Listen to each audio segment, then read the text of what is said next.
jọmọ kíra kúrò lẹ̀ ìyẹn ni obi ti live láti máa gbé tẹ̀yìn tó wà lórí ọ̀dọ̀ ni pẹ̀lú Faruq Lekan yìí náà ni Osuolale yìí náà ni OsunSport. Oyo ní ọjọ́ Monday àtúntìdé náà nìyẹn ó ti yẹ ipé tí Faruq Lekan yìí náà ni OsunSport ó yẹ ipé tó bá ti tàǹdà gírígbà tó bá ti jókòó síwájú ọ̀gẹ̀dẹ̀ pápá MIC ó ti yẹ bó ṣe máa ń fún ọtí lápá àbẹ̀yẹ kankan náà nìyẹn ó yẹ lọ sọ lọ́jà lọ sọ ní sítórì àníkẹ́ ju sáìtì kankan lápá àbẹ̀yẹ náà nìyẹn jẹ́ kó mọ̀ pé Faruq Lekan yìí náà ni OsunSport ó ti ti dé nínú ọlẹ́ẹ̀tò nìyẹn ó ló máa jẹ́ ilẹ̀ wìtì bí àpò ẹ̀wà àlàáfà jẹ́ ilẹ̀ wìtì kankan nìyẹn bí àpò òyèrè ó yẹ kó ní kálukú máa ń fẹ́ tí kò tiẹ̀ lóníkọ̀ǹgbẹ́ kankan náà nìyẹn. Ó ti yẹ pé tí n bá tún ti jókòó báyẹn màá mú lókèlè bá tèmi Nàìjíríà láti NLL NPFL káwọ́ tó ká mọ gbé bàálù Ìbàdàn rédíò tó gun òkó wárí gangan náà nìyẹn ká mọ gbé lọ sílé òkèrè fáínàlì lápá àbí tá a wà yìí. Òkú yé wọn kí gbogbo nǹkan ṣe lọ lásìkò bí tá a wà yìí bó ṣe lọ lọ́tún tó ń lọ lọ́sì bó ṣe lọ yẹn gangan náà nìyẹn mọ̀ pé World Cup àsìkò ẹlẹ́wà yìí ó dẹ̀ ń dùn gbọ́ngbọ́n dẹ̀ tún kàn sí lọ lápá abẹ́yẹn.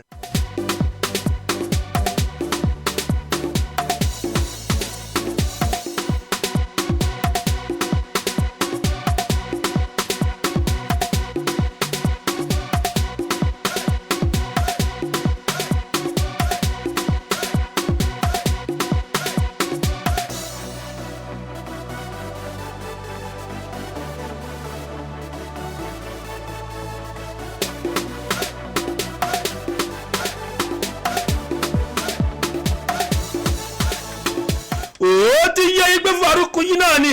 OsunSport kì í mọ̀ mú lòmù lápá àbí tá a wà yìí ó máa ń jáwọ́ tó bẹ́tà gangan náà nìyẹn ó yẹ lọ sọlọ́jà again lọ ju sí story àníkẹ́ ju sáìtì jẹ́ ká mọ̀ pé OsunSport tó ti dé nínú ọlẹ́ tòní ó fẹ́ máa jáyé tó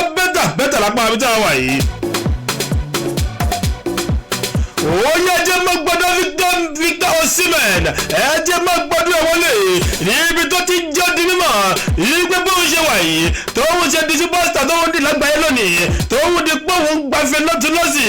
ó jẹ́ kó di mímọ́ ìpè kan tóun ti dà ògo tóun ní báyìí ó ní kò rúbò òun lójú ó jẹ́ kó di mímọ́ ìgbé bóun ṣe wà yìí òun gbọ́dọ̀ tẹ̀síwájú nínú ẹ̀kọ́ òun gangan náà nìyẹn ó jẹ́ di mímọ́ gbọ́dọ̀ tẹ̀síwájú nínú ẹ̀kọ́ òun.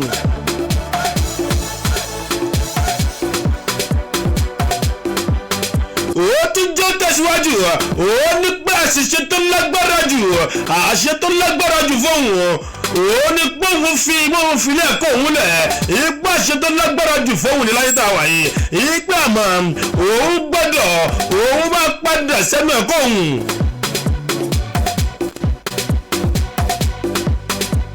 Ṣé mọ̀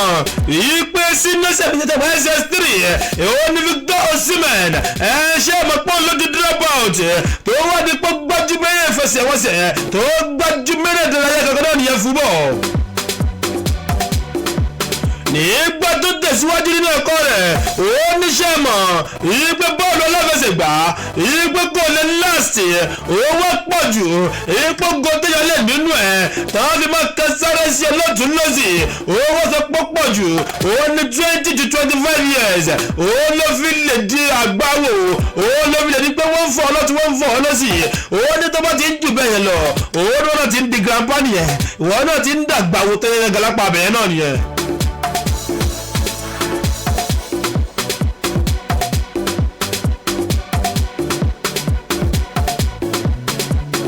Èlé di mímọ̀ nígbà tó yọjú sí Beyond Limit Football Academy ibẹ̀ ní Victor Osimhen ibẹ̀ ló ti ń ṣàwọn ọ̀dọ́ létí ibẹ̀ ló ti ń ṣọ́ létí pé bó bá ṣe lógo tó bá lógo bá wáyé bá fẹ́ kọ́ ṣe lápá abẹ́yẹn máa fẹ́ kó ẹ ṣeré ó yẹ kó mẹ́kọ̀ọ́ ẹ̀rọ lọ́kùnkúndùn.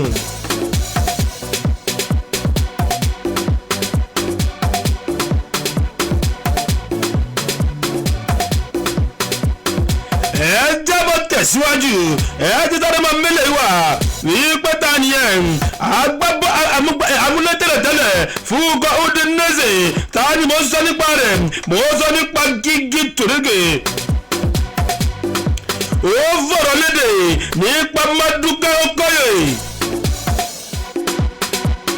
ó ní ó yẹ kó lọ gbáradì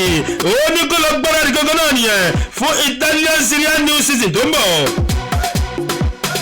ó yá lọ́wọ́ ìdánsọ́ lọ́wọ́ yìí Maduka Okoye ó ti padà lọ sí tírẹ́nì padà nínú kọ́tí Udinese náà nìyẹn ìgbà tó gbóríyìn fúnra rẹ̀ ìgbà náà ti ń gbìyànjú.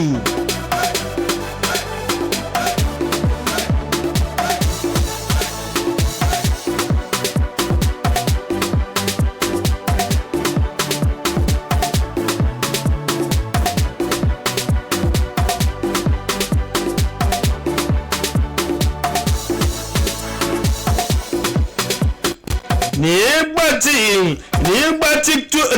Turiki nígbà tó ń jẹ́wọ́ tó bẹ́tà ó jẹ́ mọ́ di mímọ́ wípé Maduka Okoye ó tún lọ́wọ́ pàbíkan àtọ́pàbíkan ètò yẹ kó ti túra ṣe ètò yẹ kó ti túra mú gangan náà nìyẹn tẹ́ bá gbọ́ pé ìtúramú nìjẹkùn ìtúramú òun nìjẹkùn kọ́ lápá àbẹ̀yẹn.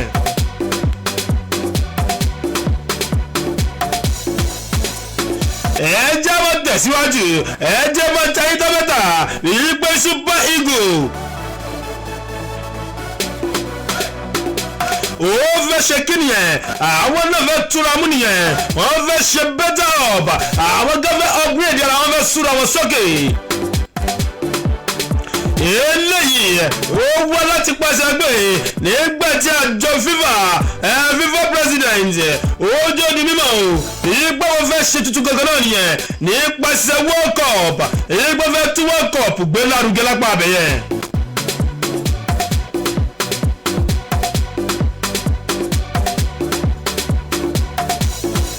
ilé ìwé mú FIFA lọ́wọ́ mú Super Eagle ó jẹ́ kọ́lọ́ forí korí pọ̀ pẹ̀lú àwọn ṣàǹkóṣàǹkó nínú ẹgbẹ́ gangan náà nìyẹn lórí ẹ̀bá tèmi Nàìjíríà ilé ìwé ṣẹlẹ̀ ó jẹ́ kọ́lọ́ forí korí ìgbẹ́ báyìí ìgbẹ́ bó láti fẹ́ ṣe ó ní kébò la ṣe fẹ́ ṣe tá a fi dá gangan náà nìyẹn eléwójú ó di mímọ̀ ní gbígbé 2030 World Cup èyí tó bá wáyé o ìgbà wọn máa ti ṣe dáadáa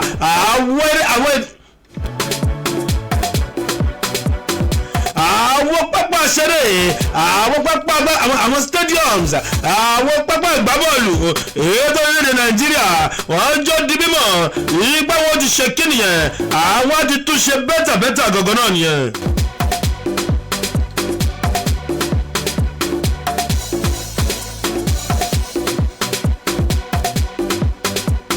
ṣé mọ̀ ìgbẹ́ World Cup tó ń gbá lọ́wọ́ yìí tó ọdún 2026 òwe ẹ̀gbọ́n ti wà nípele semi-final èyí tó kọ́ máa padà parí èyí tó bá kẹsẹ̀ jáde wá di July 19 nínú oṣù keje tá a wà nù ẹ̀yìn July 19 òun ló máa parí pátápátá lápá àbẹ̀yẹn. ṣé mọ̀ ìpẹ́jọ́ 26 edition yìí òun là kọ́kọ́ èyí tó jẹ́ pé 48 teams àwọn náà kópa nù ẹ̀. ṣé mọ̀ ìpẹ́ 32 náà kópa bẹ̀ tẹ́lẹ̀ ṣé mọ̀ pé 16 òun tuntun wá kún báyẹn òun fi wá di 48 teams. ètò wá ṣẹlẹ̀ tájọ FIFA táwọn fi stylishly sọ sí gbòòrò ayé òun ni wípé tó wọ́n bá fi dọ́dún 2030 ó possible ó ṣeéṣe kó jẹ́ wípé àgbàdà 64 teams. wọ́n lọ kó padà ṣeéṣe sẹ́ ó possible kó padà di 64 teams ètò máa kópa ń bẹ̀ gangan náà nìyẹn. ṣé mọ̀ ìgbẹ́ FIFA president yẹn Infantino olójó jẹ́dúmọ́ ṣé mọ̀ ipò kankan fúnra rẹ̀ olójó kan sùn sí 48 teams lẹ́tà ń lò lọ́wọ́ yìí àmọ́ ó ti lè padà ṣẹlẹ̀ o kó wá jẹ́ wípé a padà máa di pé àwọn padà máa di wípé a di 64 teams tàbí a fi di ọdún 2030.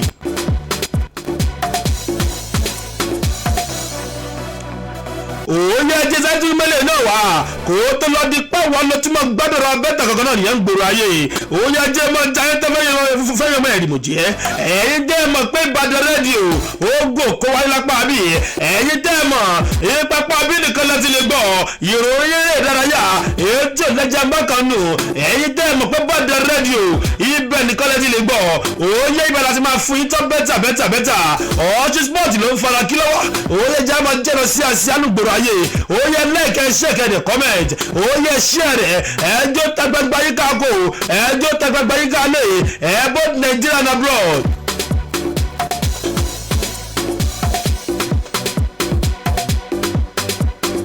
oye bó ti ṣe ń lọ náà nìyẹn bó ṣe lọ làwọn náà ń tẹ̀ lápá àbí tá a wà yìí. wọ́n dọ̀tí sport fún wa bẹ́tà OsunSport fún wa tán ó ní ẹ má fọ́ OsunSport ló kéde lọ́wọ́ ó yẹ kí mo gbẹ kékèké ká lọ panu mọ́lápá mi tá a wà yìí OsunSport àgbàlagbà ẹwọ tí ògbọ́dọ̀ bá wo jẹ ó yẹ mo ní ẹ má wọ́ọ̀rì màá fún yín bẹ́tà.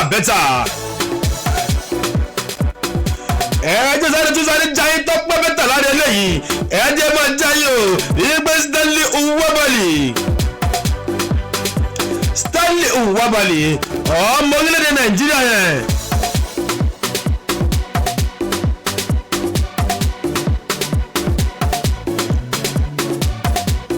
Stanley Nwabali ọmọ orílẹ̀-èdè Nàìjíríà yẹn àmúlẹ̀ fún orílẹ̀-èdè Nàìjíríà Super Eagles ṣé ẹ mọ̀ pé Stanley Nwabali ṣé ẹ mọ̀ pé tẹ́lẹ̀tẹ́lẹ̀ òun ti kọ́kọ́ kó ní Chippa United.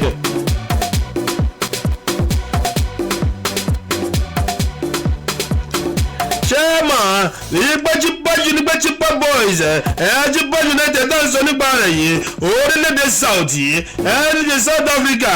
ibẹ̀ ló wà tẹ́lẹ̀tẹ́lẹ̀ tẹ́ bá gbọ́ pé African Premiership side èyí tó ń jẹ́ Chippa United wọ́n ti confirm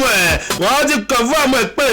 Stanley Nwabali ó ti padà sínú ipò àwọn padà.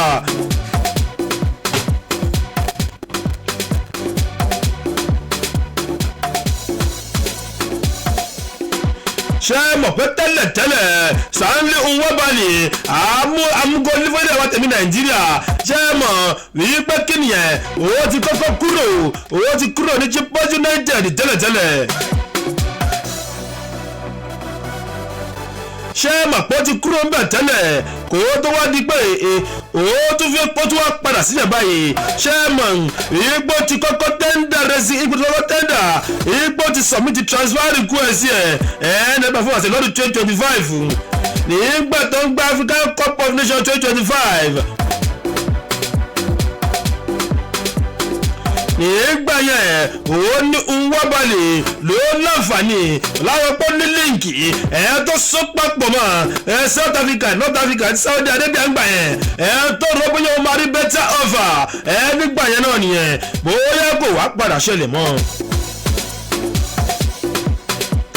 eléyìí ló wá ọmọgbọ́dún Stanley Nwabali ó ti wá padà sí Chippa United fún ìgbà ìkejì náà nìyẹn ó ti padà síbẹ̀.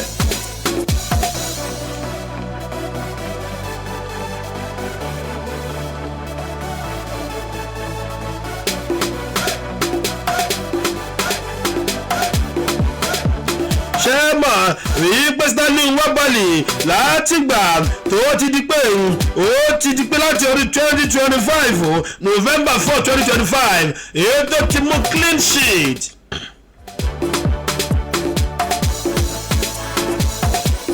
ṣé ẹ̀rọ tó ti mú clean sheet agbègbè goalless draw against Magazi FC ní November 4 2025. láti gbà yẹn ó ti tún wá padà síbẹ̀ báyìí ó ti padà síbẹ̀ báyìí lásìkò tá a wà yìí. Ìbàdàn rédíò náà ń pè bí òye ẹ lọ sọ́lọ́jà ẹ lọ sọ́ni sítórì àníkẹ́ ẹ lọ ju sáìjì lápá abẹ̀yẹsẹ̀. ẹ̀ẹ́dẹ́ sáré tún jẹ́ tẹ́sáré múlẹ̀ ilé wa lórí àbọ̀ tèmi Nàìjíríà ẹ̀ẹ́dẹ́ sáré mẹ́lẹ̀ náà wà wípé tó jẹ́ NSC Sporting Director Nigerian Sports Commission NLC tó jẹ́ Director General Bukola Olopade ó ti yànnà náà yẹ sọ̀rọ̀ ètò lórí gbogbo ayé gangan náà nìyẹn wípé Eric Chell tó jẹ́ olórí akọ́nìmọ̀ọ́gbà fún Super Eagles ẹ̀fọ́ tèmi Nàìjíríà Eric Chell ìgbó fẹ́ fi àwọn lẹ̀ ó fẹ́ lọ sí African country ní orí kò sí tọ́jọ́ o.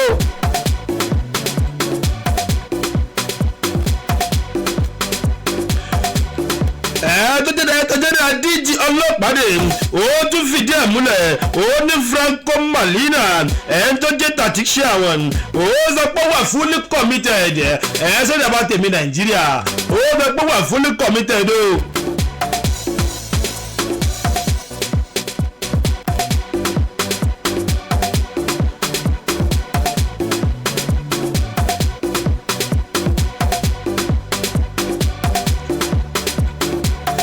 ẹ̀yẹ́ mọ̀ tẹ̀síwájú ṣe é mọ̀ pé àròjọ́ mú sọ lókun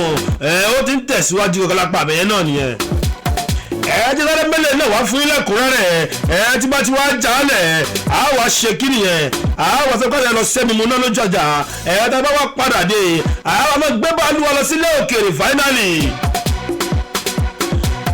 ẹjẹ́ máa jẹ́ ọdún mímọ̀ fún yìí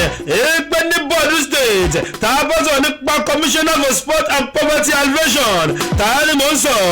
sọ nípa honourable Ṣàyìnà Buaba ó ti tẹ̀síwájú lé ìgbẹ̀yìn ìjọba sẹ́ ẹ̀ẹ́dẹ́ ká san owó oṣù ẹ̀ẹ́dẹ́ ká máa san owó tó máa jẹ́ minimum wage minimum month salary fọwọ́ agbábọ́ọ̀lù orílẹ̀-èdè Nàìjíríà tó jẹ́ ti Oyo State ó lè jẹ́ sọ di 2 million naira. tá a bá sọ pé minimum wage minimum monthly salary túmọ̀ sí pé tí ó mọ̀ gbowó jù nínú ikọ̀ yìí ó ní ó mọ̀ gba 2 million naira ṣáńgìlìtì o. tó bá fi láti wòye tèmi tó bá fi lè rí bẹ́ẹ̀ ó ti ń tẹ̀síwájú náà nìyẹn Nàìjíríà náà ti ń ṣe dáadáa àwọn agbábọ́ọ̀lù àwọn náà lè máa rí bẹ́ẹ̀ sálò ní ìgboro ayé.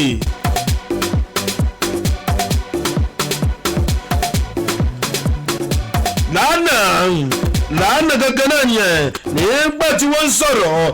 ní Àsàbà ní Delta State nìyẹn ní ayé lẹ́yìn ìgbà tí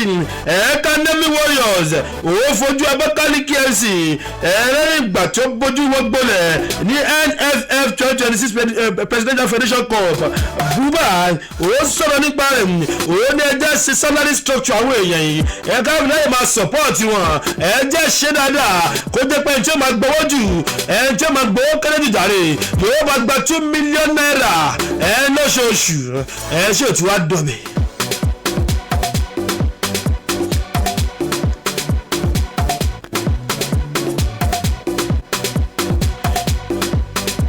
àmọ́ tí wọ́n tẹ̀síwájú nínú ọ̀rọ̀ rẹ̀ ó sọ wípé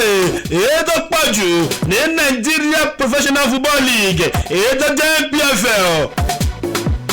ó sọ pé tó pọ̀ jù nù wọ́n ó ní wọ́n rọ̀gbọ̀kú lé jọba ni ó sọ pé tó pọ̀ jù nù wọ́n dáwọ́ rọ̀gbọ̀kú lé jọba ni ó sọ pé àwọn yìí owó òròbí agbára wọn lè gbé láti lè jẹ́ wípé wọ́n á máa sanwó tóun sọ yìí. àbọ̀bọ̀jọ sọ́ọ̀sì ó jẹ́ di mímọ̀ wípé 2 million naira yìí òun gẹ́gẹ́ làwọn gbọ́dọ̀ máa san àmọ́já bójú wò ṣó máa rí bẹ́ẹ̀ àbí òní rí bẹ́ẹ̀ ó jẹ́ láì lọ ṣẹ́ mímú náà láì lọ sójú ọjà jẹ́ láì fún wa bẹ́tà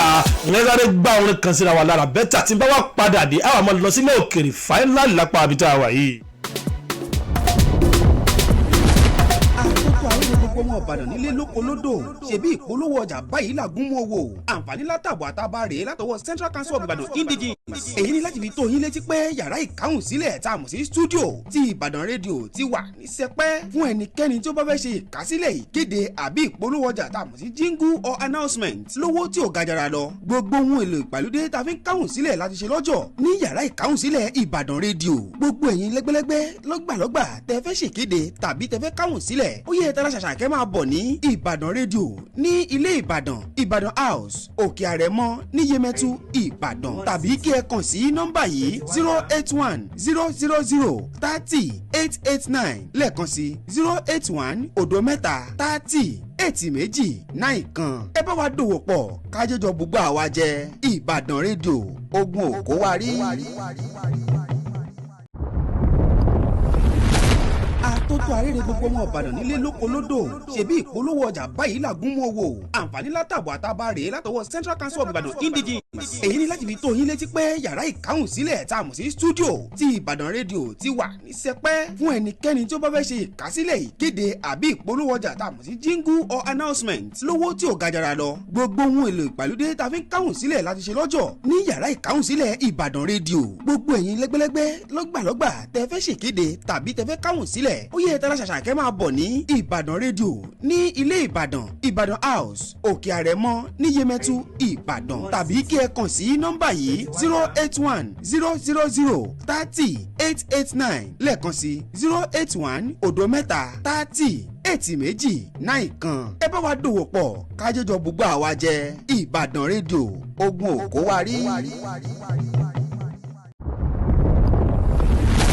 Àtótó arére gbogbo ọmọ Ìbàdàn nílé lóko lódò ṣebí ìpolówó ọjà báyìí làgún mú owó àǹfààní látàbọ̀ àtàbà rèé látọwọ́ Central Council of Ibadan Indigenes. èyí ni láti fi tó yín létí pé yàrá ìkáhùn sílẹ̀ tá a mọ̀ sí studio ti Ìbàdàn rédíò ti wà ní sẹpẹ́ fún ẹnikẹ́ni tí ó bá fẹ́ ṣe ìkásílẹ̀ ìkéde àbí ìpolówó ọjà tá a mọ̀ sí jingle or announcement lówó tí ò gajara lọ. gbogbo ohun èlò ìgbàlódé tá a fi ń káhùn sílẹ̀ láti ṣe lọ́jọ́ ní yàrá ìkáhùn sílẹ̀ Ìbàdàn rédíò. gbogbo ẹ̀yin lẹ́gbẹ́lẹ́gbẹ́ lọ́gbàlọ́gbà tẹ́ fẹ́ ṣèkéde tàbí tẹ́ fẹ́ káhùn sílẹ̀ ó yẹ tẹ́lá ṣàṣàkẹ́ máa bọ̀ ní Ìbàdàn rédíò ní ilé Ìbàdàn Ìbàdàn house Òkè Àrẹ̀mọ ní Yemẹtu Ìbàdàn tàbí kí ẹ kàn sí nọ́mbà yìí 081-000-30-889 lẹ́ẹ̀kan sí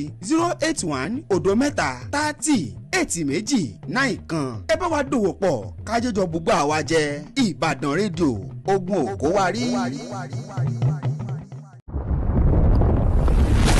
Àtótó arére gbogbo ọmọ Ìbàdàn nílé lóko lódò ṣebí ìpolówó ọjà báyìí làgún mú owó àǹfààní látàbọ̀ àtàbà rèé látọwọ́ Central Council of Ibadan Indigenes. èyí ni láti fi tó yín létí pé yàrá ìkáhùn sílẹ̀ tá a mọ̀ sí studio ti Ìbàdàn rédíò ti wà ní sẹpẹ́ fún ẹnikẹ́ni tí ó bá fẹ́ ṣe ìkásílẹ̀ ìkéde àbí ìpolówó ọjà tá a mọ̀ sí jingle or announcement lówó tí ò gajara lọ. gbogbo ohun èlò ìgbàlódé tá a fi ń káhùn sílẹ̀ láti ṣe lọ́jọ́ ní yàrá ìkáhùn sílẹ̀ Ìbàdàn rédíò. gbogbo ẹ̀yin lẹ́gbẹ́lẹ́gbẹ́ lọ́gbàlọ́gbà tẹ́ fẹ́ ṣèkéde tàbí tẹ́ fẹ́ káhùn sílẹ̀ ó yẹ tẹ́lá ṣàṣàkẹ́ máa bọ̀ ní Ìbàdàn rédíò ní ilé Ìbàdàn Ìbàdàn house Òkè Àrẹ̀mọ ní Yemẹtu.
àti sáré lọ ṣiṣẹ́ mi mú fẹ́ẹ́rẹ́fẹ́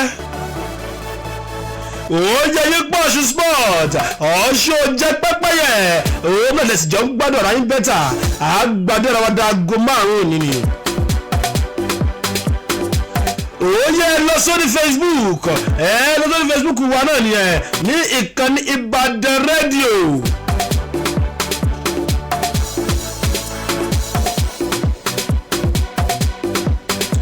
Èyí tó jẹ́ pé èèyàn 10 àkọ́kọ́ àfẹ́wọ́kọ́ ṣe ní pé ká pe káàdì yẹn tẹ́lẹ̀ ni bọ̀ ẹ jẹ́wọ́ ṣe báyìí èèyàn 10 àkọ́kọ́ o èyí tó bá kọ́kọ́ comment.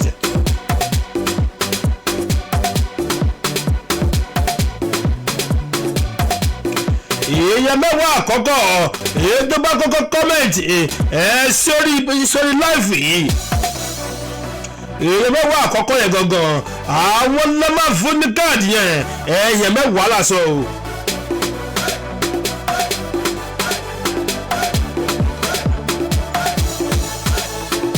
Èèyàn 10 àkọ́kọ́ òun bá comment sórí live yẹn òun la máa kọ́kọ́ fún òun la máa fún ní káàdì yẹn sí àwọn èèyàn 10.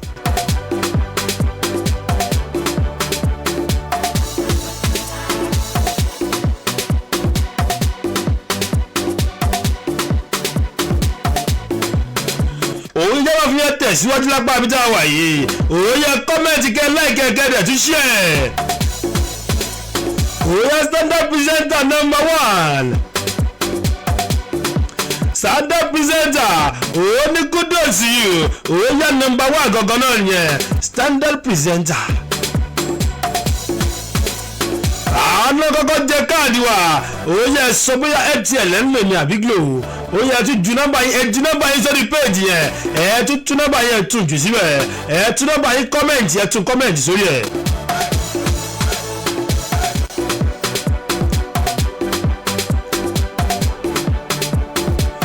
àní ẹ má gbàgbésẹ̀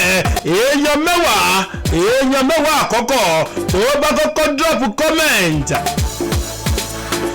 sórí péèjì yẹn òun la máa fún ní káàdì yẹn tó o bá ti drop kọ́mẹ̀ntì kó o tẹ́ máa tẹ nọ́mbà yẹn náà sí èèyàn 10 àkọ́kọ́ la fẹ́ mú lónìí ó yẹ sẹ́ni wọ́n tẹ̀síwájú jàre ẹ̀yẹ́ sẹ́ni wọ́n jẹ́ra wọn bẹ́tà lọ nínú gbọ́dọ̀ ayé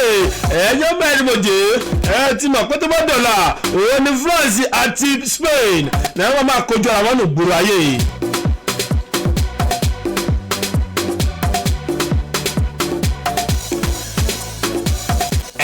sáré mẹ́lẹ̀ ìwọ́ fún wa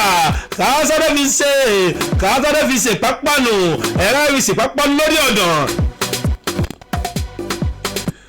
káàsáré fi ṣe pápánu lórí ọ̀dàn náà nìyẹn ẹ̀ẹ́dẹ́ jayé tó nípa corner kick.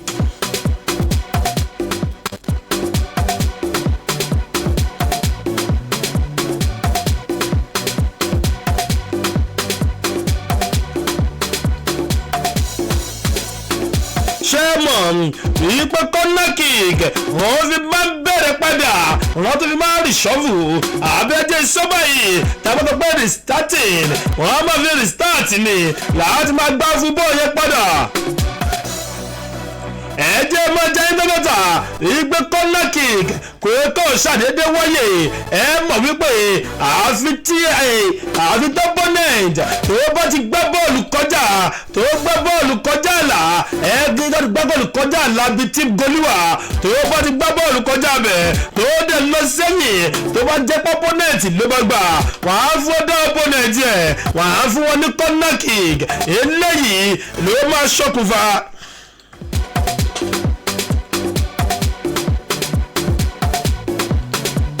eléyìí ló máa ṣokùnfà tó máa fi corner kick ilẹ̀ tó máa ti fún corner kick ó lè ṣẹlẹ̀ anyhow. jẹ́sẹ̀ wá tí wọ́n jẹ́ mẹ́ta ìpè rules and regulation tó sopọ̀ mọ́ corner kick jẹ́ fún yín tán jẹ́ jẹ́sẹ̀ ká kí sẹ́tù wá yẹ̀nẹ̀ náà rẹ̀ fẹ́rẹ́fẹ́. jẹ́ ń díẹ̀ mọ̀ pé corner kick ó ní placement ẹ bá gbọ́ pé wọ́n ní pé placement ibi tẹ́yìn ó gbé kà ó níbi tá a gbé kà ó lọ tún ní defensive distance. defensive distance eléyìí túmọ̀ sí pé ṣé ẹ mọ̀ ibi tó máa dúró sí gangan ibi tí bọ́ọ̀lù ọ̀hún tá a dúró sí tá a fi ṣẹ́yìn wọlé tá a bá ṣe pa ní defensive distance ṣé ẹ tí wọ́n mọ̀ pé nípa ti kọ́nà yìí kọ́nà ò ní offside o kò sí offside tó bá ti di pé fẹ́ gbá kọ́nà kò sí pé bọ́ọ̀lù ti wà lọ́side kò sí yẹn kò sí offside tó bá ti wà ń kọ́nà àní ẹlọ́mọ kọ́mẹ̀tì kẹ́ láìkẹ́ ẹ̀dẹ̀ tún ṣíà lórí Facebook Ìbàdàn rédíò àlógò kówárísẹ̀ lọ́mọ láìkẹ́ kọ́mẹ̀tì síbẹ̀ èèyàn mẹ́wàá àkọ́kọ́ àwọn ni mo fẹ́ mú lápá àbẹ̀ yẹn. Ìbàdàn rédíò òun ẹjẹ tún jayín tán wípé scoring ṣé mọ̀ ìgbẹ́ka ìmọ̀ye players àwọn náà ti fi corner kick òun yẹ náà ti fi score òun yẹ máa dárúkọ bí méjì mẹ́ta nù wọ́n fún yín.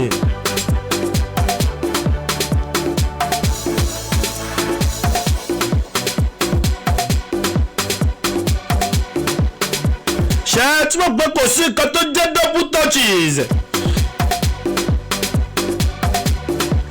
Chairman ìgbẹ́ player kan ṣoṣo kò lè ṣe double touches àfi tó bá jẹ́ pé àgbá bọ́ọ̀lù mi owó tó ti fẹsẹ̀ ká bọ́ọ̀lù ọ̀hún. ṣé ẹ mọ̀ pé placement máa ń kọjá wa tó bẹ́tà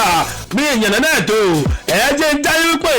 placement ó níbi áàkì kan èyí tó wà níbi draw boundaries tó bá ti ṣe mọ́ ibi táyé ibi gọ́ọ̀lì yẹn ẹ̀jẹ̀ mọ̀ pé áàkì kan mọ́ wà mẹ́ áàkì ọ̀hún ibẹ̀ ni bọ́ọ̀lù ó dúró sí ibẹ̀ ni player fẹ́ gbà wọlé ibẹ̀ ni ó ti gbà wọlé.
tí mo ṣe ń jẹ́wọ́ tó bẹ́tà lọ tẹ́lẹ̀ nípa ọ̀rọ̀ corner kick.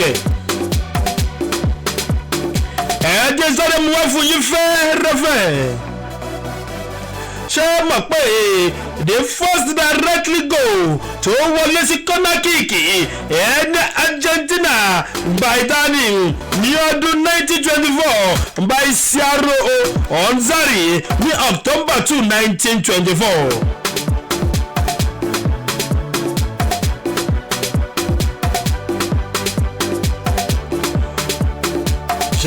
ṣe mọ̀ pé lọ́dún yìí ó ní Onzari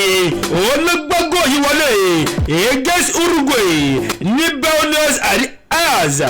tó fi nípa Argentina tó fi nípa bójú wọn jẹ́ gbòòrò ayé náà nìyẹn pẹ̀lú ẹ̀mí ayò méjì sẹ́yọ kan.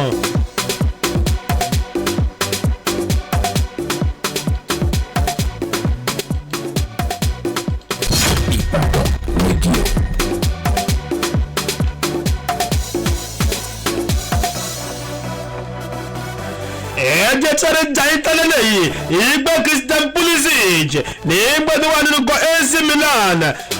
ní ọdún 2024 nìyẹn nínú ìdíje Champions League ètò AC Milan ètò fi kojú Club Bridge pẹ̀lú ẹ̀mí ayò mẹ́ta sẹ́yọ kan ìbẹ̀ yẹn òun ni Christian Pulisic òun ti kọ́kọ́ fi corner kick òun ló fi corner kick jù sáwọn bẹ́ẹ̀ yẹn gangan náà nìyẹn òun fi corner kick dáhùn lágara tí bá lè fún yẹn kan léyìí kí n tó wà mọ̀ tẹ̀síwájú Diagon Forlan Diego Forlán òun náà tún ṣe bẹ́ẹ̀ níbi tó ti gbá kọ́nà kíkì wọlé tó gbọ́dọ̀ di àmì ayé 3-2 nígbà tí Brazil tó ń kojú ara wọn náà ní ọdún 2013 ní July 2013.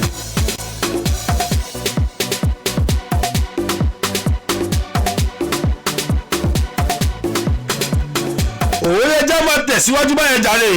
sáré tún gbé ń lọ tàbáyé.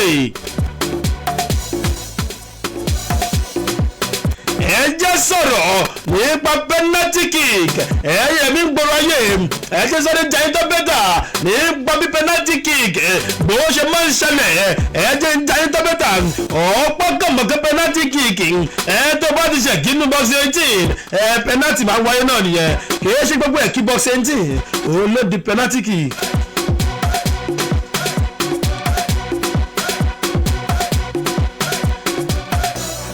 ṣé mọ̀ pé penalty kick yìí ó máa ń ṣẹlẹ̀ tó bá ti di wípé wọ́n gbé fún player kan òun àti awádìí golúwò mi gbà kípa òun àti player nìkan wàá wọ́n kọjú síra wọn báyìí wàá gbà sáwọn òun yẹ má gbàgbésẹ̀ òun ní kẹ́ lẹ́ẹ̀kẹ́ comment lórí Ìbàdàn rédíò àlógún kó wọlé sẹ̀ èèyàn mẹ́wàá àkọ́kọ́ àáfíwọ́n ní mẹ́wàá àkọ́kọ́ ní káàdì.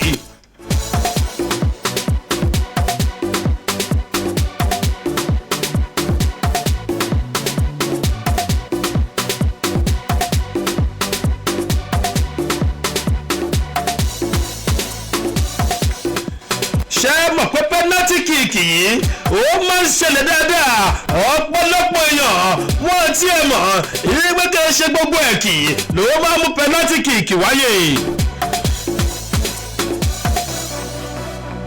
ṣé mọ̀ pé penalty kick ó máa ń lọ́wọ́ pè ní bójú wò mí ń gbà sí ọ nígbà táṣọ ni ó dúró tí ò ní mọ́bí tí agbábọ́ọ̀lù fẹ́ gbà sí kò ṣe tí ò lè míìsì penalty kick o ẹ̀bá bá ti àgọ́ gan míìsì ẹ̀ Ronaldo gan míìsì góòdù wò mí ń gbà penalty kick. ṣé o mọ̀ pé penalty kick yìí òun máa ń wà ní 20 yard tẹ́lẹ̀ gbọ́ pé 11 meters sínú gólì ni ó máa ń wà ní 11 meters sẹ́yìn.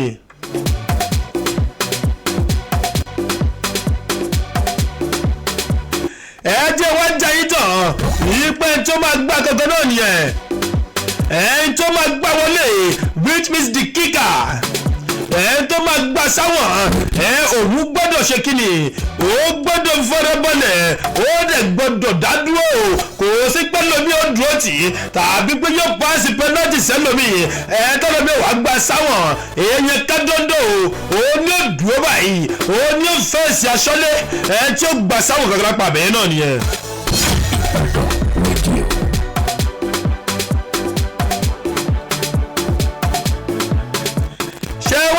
pàṣọlẹ̀ yẹn èyí tó fẹ́ mú golúwò mi gbá sí ẹ̀yẹ̀ òun gọ́gọ́ fúnra rẹ̀ ẹsẹ̀ rẹ̀ kọ́ gbọ́dọ̀ wà lórí ìlà.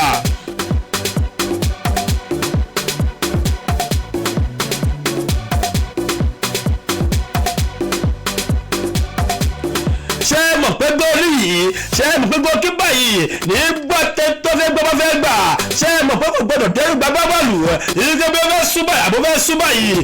kò tó ṣèyàn wọ́n lè mú fà o. ṣé wọ́n mọ̀ pé wọ́n gbọ́ bọ́ọ̀lù tó bá kù àwọn gbọ́ bọ́ọ̀lù tó kù wọ́n gbọ́dọ̀ dúró sínú box 18 ẹ̀yìn box 18 náà gbọ́dọ̀ wà àwọn gbọ́dọ̀ sínú box 18 pẹ̀lú agbábọ́ọ̀lù tó fẹ́ gba penalty oyè yẹn máa yẹ oyè tó ti yẹ wọn lápá abẹ̀yẹ ẹ̀jẹ̀ tó já ilé lè bẹ́tà èyí tó máa ń darí ẹ̀jìyàn nù gbòòrò ayé sẹ̀ àní ibà nìkan lẹ́tì lè gbọ́ Ìbàdàn rédíò ibẹ̀ nìkan lẹ́tì lè gbọ́ sẹ̀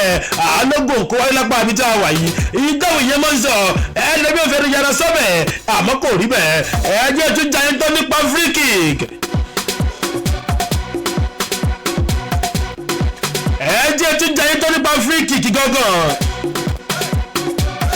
ṣé mọ̀ pé free kick yìí òun lọ fi máa ń restart mode tá a bá lọ fi ẹ̀fẹ́ tún nǹkan ṣe wọ́n láti beginning ṣé mọ̀ pé o lè ṣàṣìṣe o lè kópa bò o lè kópa gbá bọ́ọ̀lù ẹgbẹ́ rẹ̀ ó lè kópa gbábọ́ọ̀lù ẹgbẹ́ rẹ̀ ìyẹn lè ṣokùnfà kádàrí ayò rẹ́fìrì kó mú free kick gẹ̀ẹ́sì ẹ̀. Ìbàdàn rédíò. ṣé wọ́n mọ̀ pé free kick yìí òun náà ní rules òun lófin tó dé free kick òun gangan fúnra rẹ̀ àló lófin tó dé sẹ̀. tá a bá sọ̀rọ̀ nípa ẹ̀ẹ́dẹ́rẹ́ káfíń káwá yànnà náà fẹ́ẹ́rẹ́fẹ́ bẹ́tà ẹ̀ẹ́dẹ́jọ́ máa yẹ wípé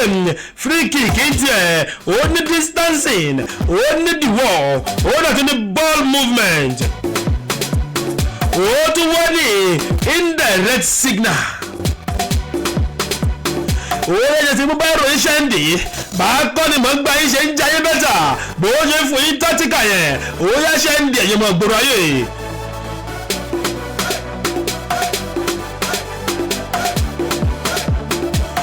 mọ̀ wípé àwọn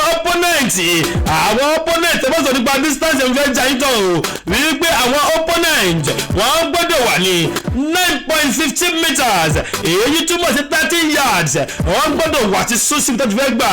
àyàfi kó tó lè sún kúrò ńbẹ̀ ó dìgbà tẹ́yà agbábọ́ọ̀lù yìí ó dìgbà tó bá tó gbà kó tó lè pẹ́ tó lè súnra àbọ̀fẹ́ sùn sápá tó fẹ́ sùn sápá sí i.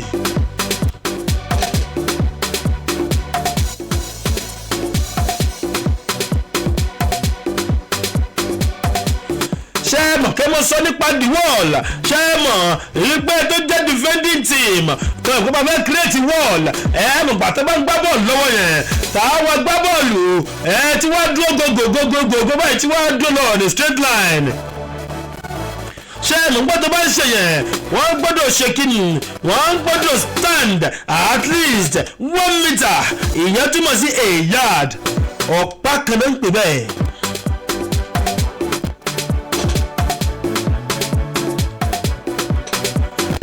wọ́n gbọ́dọ̀ dúró a yard àṣìgbà tẹ́gbà tó gbá bọ́ọ̀lù ọ̀hún tẹ́gbà tó gbá free kick ọ̀hún ọ̀rọ̀ tó lè padà sí in play.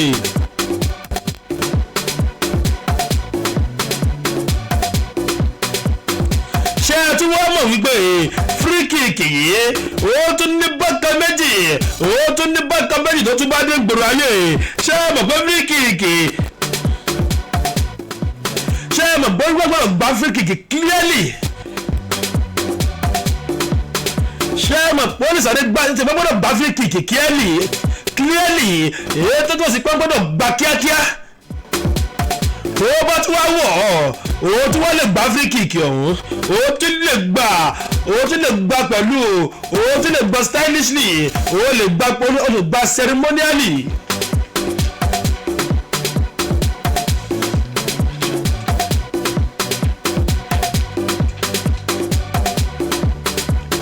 ó lè gba ceremonially ìyẹn ní free kick.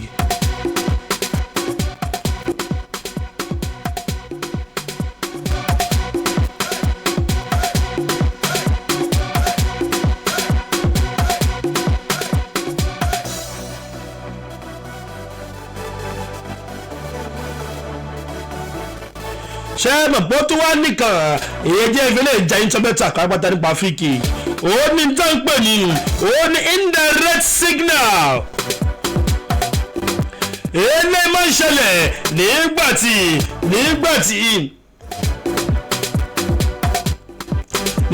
tádárí ayò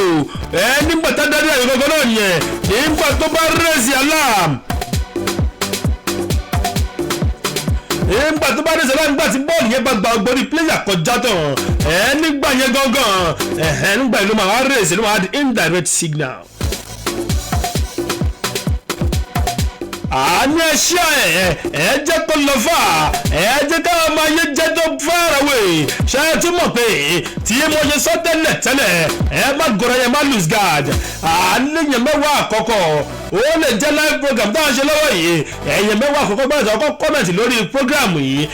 bíjà bá ṣe tán náà ni èèyàn mẹ́wàá àkọ́kọ́ tó kọ́ kọ́mẹ̀ntì lórí program yẹn gangan. èèyàn mẹ́wàá àkọ́kọ́ yẹn máa gba káàdì lórí ètò yìí a máa ṣe mẹ́wàá àkọ́kọ́ tó bá gbà á máa sọ lọ́la ìyẹn mẹ́wàá àkọ́kọ́ ni o èyí tó bá kọ́ kọ́mẹ̀ntì sórí program yìí á jẹ̀bù yẹn lọ́la bẹ́tà. ó yẹ jẹ́ sáré jayín tó bẹ̀tà lórí eléyìí ṣé ẹ mọ̀ pé láì ṣe ẹ mọ̀ pé Ìbàdàn rédíò àlógò kó wá rí sẹ̀ àwọn nìkan lọ lè fún yín ní bẹ́tà àwọn ọlọ́tí lè fún yín ní best Ìbà nìkan lẹ ti lè gbà òkòdóró ẹ̀ òtítọ́ ẹ̀ Ìbà nìkan lẹ ti lè mú wọ́n mú ń bò mí tó bá mú ń bò mí tó bá ń gbọ́ ṣe kí ni ó mú ẹ fún nìyẹn ó mú òfo ọlọ́mọjà mọ̀fọ́ láyé wa Ìbàdàn rédíò ibẹ̀ nìkan láti lè ṣe kí nìyẹn ibẹ̀ nìkan láti lè gbọ́ bẹ́tà ibẹ̀ láti lè jẹ better things update tó dùn Ìbàdàn rédíò nìkan ló wà ìgbàdàn gbogbo kó wá rí àwàdà ló pè é erépa ló pè àrí ibi tó wà gangan rèé nà ní Ìbàdàn rédíò inú bọ́dọ̀ ọ̀sì ibẹ̀ láfi gàlẹ̀ sí i ó yẹ gbádùn tí wà ó máa lọ skoda ó máa lọ fine ó máa lọ viral kò síbi tọ́dún àti yóò lè lórílẹ̀‐èdè àgbáyé ó yẹ gbádùn àti wà bójú lórí rẹ̀ ti fẹ́ polówó ni àtàbáwò ètò tó kù ó yẹ gbádùn àti wá sí lórí ọ̀dàn àtàwọn tó kù náà nìyẹn ẹjẹ́ wọn fẹ́ léyìí ẹ̀ka sọ pé a fi ń tẹ̀síwájú náà nìyẹn àkókò tí kò wá papá mọ́ra ọjọ́ ti lọ àsìkò ti lọ ọjọ́ ti lọ náà nìyẹn òun ẹjẹ́ wọn fẹ́ lé káàdì ètò nílẹ̀ ilé màá fi parí ẹ̀ fún tòní ẹjẹ́ ń jẹ́ ìtọ́ nípa handball in football ni o kìí ṣe handball èyí tó ń gbá lọ́tọ̀ handball in football.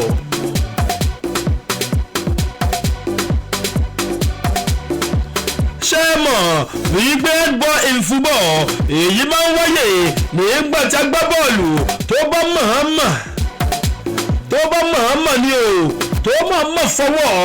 tó bá nìyẹn fọwọ́ kó gáìdì tó fọwọ́ kó bọ́ọ̀lù ìgbà yẹn gángan ni ìlàndarí ayò ó lè blow whistle pépó ó lè blow whistle wípé báyìí ó yá o ti commit foul. ṣé mọ̀ ọ̀rọ̀ tó ń lọ́rọ̀ ìrìn nínú gbogbo ayé lọ́dún 2022 wọ́n ní Messi ṣe bẹ́ẹ̀ nínú díṣe ìfẹsẹ̀wọnsẹ̀ àgbáyé náà nìyẹn ṣé mọ̀ pọ́n tó ti mú tọdún yìí náà wọ́n sọ pé Messi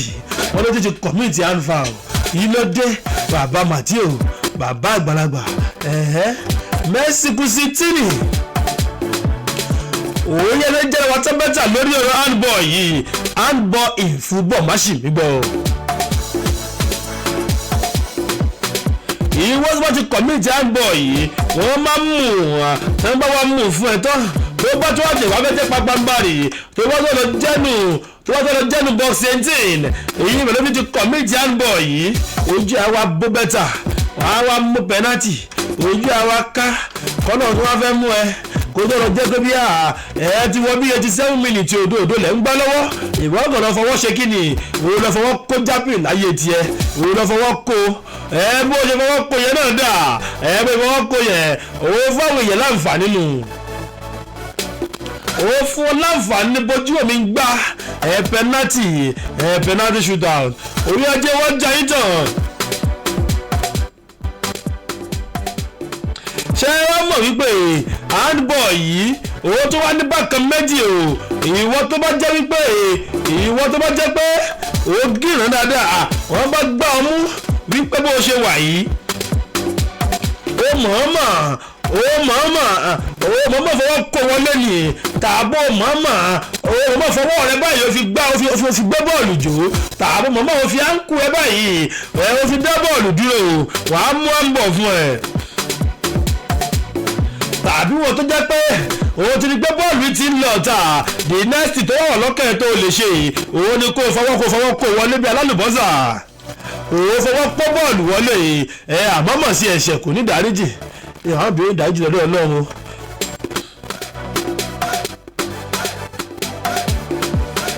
ṣé túmọ̀ ìgbà ń bọ̀ọ̀lù yìí àwọn ọlọ́gbọ́ bọ́ọ̀lù mi wọ́n tún gíràn débi pé wọ́n á ṣe kí nìyẹn wọ́n á mọ̀mọ́ dá ń bọ̀ọ̀lù yẹn wọ́n á mọ̀mọ́ fẹ́ fi kírètì góòlù fún ikọ̀ tiwọn náà nù wọ́n á fẹ́ fi kírètì góò fún ikọ̀ tọ̀dọ̀ tiwọn ṣé yẹn dáa.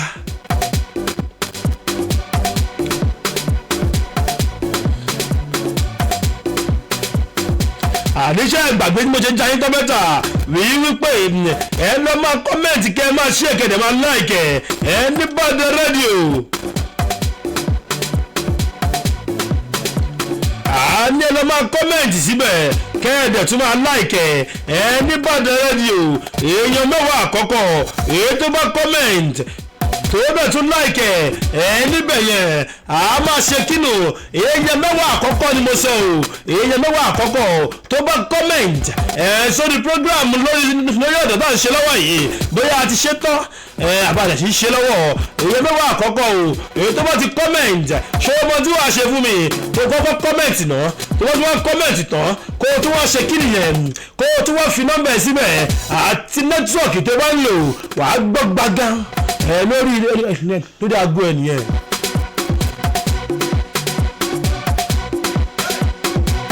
kò sójú ṣáájú ń bẹ̀ kò sójú ṣáájú ń bẹ̀ gangan náà nìyẹn. OsunSport ti já yín tó bẹ́tà nírọ̀lẹ́ tòní òye jẹjẹ tagbangba yíká kò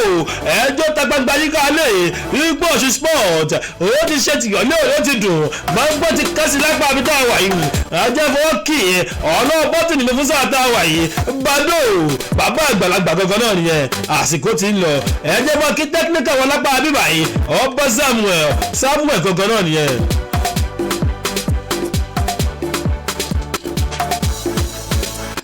àti kóra wa lọ lé báyìí OsunSport ó ti ṣètò má já wọn jù wàá tún já wọn bẹ́tà lọ́la Ìbàdàn rédíò náà pẹ́ bí má lose guard yẹ ó wà lórí everywhere ó wà lórí Zinox lọ máa fà á jẹ́ bẹ́tà lórí Zinox ìwọ tọ́tọ́ fẹ́ tún gbọ́ gangan náà nìyẹn wàá wá ṣe kí ni ó yá lọ sínú péjì Ìbàdàn rédíò lórí Facebook ó lè gbọ́ fún program OsunSport ó wà ní Twitter náà wàá gbọ́ live and direct ní Twitter ó lè lọ sórí Facebook àtúntì jù sórí YouTube wọn náà lápá ibi tá a wà yìí o lè wo live lórí YouTube ó wà lórí YouTube náà lọ máa jẹ́ skoda ẹjọ́ máa lọ báyẹn tí bá ti ń dìde lọ́kọ̀ lórí ètò èyí tó kàn ó náà máa jókòó sórí agbágbé Faruq Lekan náà ní OsunSport nọ́mbà one board presenter ọmọ kan bíi 10 billion owó ti jayé tẹ́bẹ́tà lónìí àtúnwá múra wa lọ́la náà nìyẹn ìyẹn lórí ọ̀dọ̀ lórí Ìbàdàn rédíò má gbàgbé pògò kó wa rí àní mo ní kẹ́ ẹ lọ láì kẹ́ ẹ lọ kọ́mẹ̀tì kẹ́tẹ̀ tí wọ́n rí ṣíà ìwọ́n èèyàn mẹ́wàá wọ́n ti kọ́mẹ̀ntì lórí ọ̀dọ̀ yìí sẹ̀ kó o fi nọ́mbà ẹ̀ bẹ̀ òye ẹ̀yìn mẹ́wàá àkọ́kọ́ tí mo kọ́kọ́ mú ẹ̀yìn mẹ́wàá àkọ́kọ́ tí mo bá kọ́kọ́ mú òye ẹ̀ máa gba káàdì skoda tó bá ti kọ́mẹ̀ntì fi nọ́mbà ẹ̀ síbẹ̀ àti nẹ́tíwọ̀kì tó ń lò Faruq Lekan yín náà ni Osuolale yín náà ni OsunSport ọ̀ṣun ògbọ́n jẹ́ pẹ́pẹ́yẹ ó dàbọ̀ àtúmọ̀ àmúra tó bá tún dọ̀là lórí ọ̀dàn. àkókò ayélujára ọmọ Ìbàdàn nílé lóko lódò ṣebí ìpolówó ọjà báyìí làgún mọ́ wò àǹfààní látàbọ̀ àtàbà rèé látọwọ́ Central Council of Ibadan Indigenous èyí ni láti fi tó yín létí pé yàrá ìkáhùn sílẹ̀ tá a mọ̀ sí studio ti Ìbàdàn rédíò ti wà ní sẹpẹ́ fún ẹnikẹ́ni tí ó bá fẹ́ ṣe ìkásílẹ̀ ìkéde àbí ìpolówó ọjà tá a mọ̀ sí jingle or announcement lówó tí ò gajara lọ gbogbo ohun èlò ìgbàlódé tá a fi ń káhùn sílẹ̀ láti ṣe lọ́jọ́ ní yàrá ìkáhùn sílẹ̀ Ìbàdàn rédíò gbogbo ẹ̀yin lẹ́gbẹ́lẹ́gbẹ́ lọ́gbàlọ́gbà tẹ́ fẹ́ ṣèkéde tàbí tẹ́ fẹ́ káhùn sílẹ̀ ó yẹ tara ṣàṣàkẹ́ máa bọ̀ ní Ìbàdàn rédíò ní ilé Ìbàdàn Ìbàdàn house Òkè Àrẹ̀mọ ní Yemẹtu Ìbàdàn tàbí kí ẹ kàn sí nọ́mbà yìí 081-000-30-889 lẹ́ẹ̀kan sí 081-3-30-82 kan ẹ bá wa dòwò pọ̀ kájọjọ gbogbo àwa jẹ Ìbàdàn rédíò ogun òkó wa rí. àtótó arére gbogbo ọmọ Ìbàdàn nílé lóko lódò ṣebí ìpolówó ọjà báyìí làgún mọ́ wò àǹfààní látàbọ̀ àtàbà rèé látọwọ́ Central Council of Ibadan Indigenous èyí ni láti fi tó yín létí pé yàrá ìkáhùn sílẹ̀ tá a mọ̀ sí studio ti Ìbàdàn rédíò ti wà ní sẹpẹ́ fún ẹnikẹ́ni tí ó bá fẹ́ ṣe ìkásílẹ̀ ìkéde àbí ìpolówó ọjà tá a mọ̀ sí jingle or announcement lówó tí ò gajara lọ gbogbo ohun èlò ìgbàlódé tá a fi ń káhùn sílẹ̀ láti ṣe lọ́jọ́ ní yàrá ìkáhùn sílẹ̀ Ìbàdàn rédíò gbogbo ẹ̀yin lẹ́gbẹ́lẹ́gbẹ́ lọ́gbàlọ́gbà tẹ́ fẹ́ ṣèkéde tàbí tẹ́ fẹ́ káhùn sílẹ̀ ó yẹ tara ṣàṣàkẹ́ máa bọ̀ ní Ìbàdàn rédíò ní ilé Ìbàdàn Ìbàdàn house Òkè Àrẹ̀mọ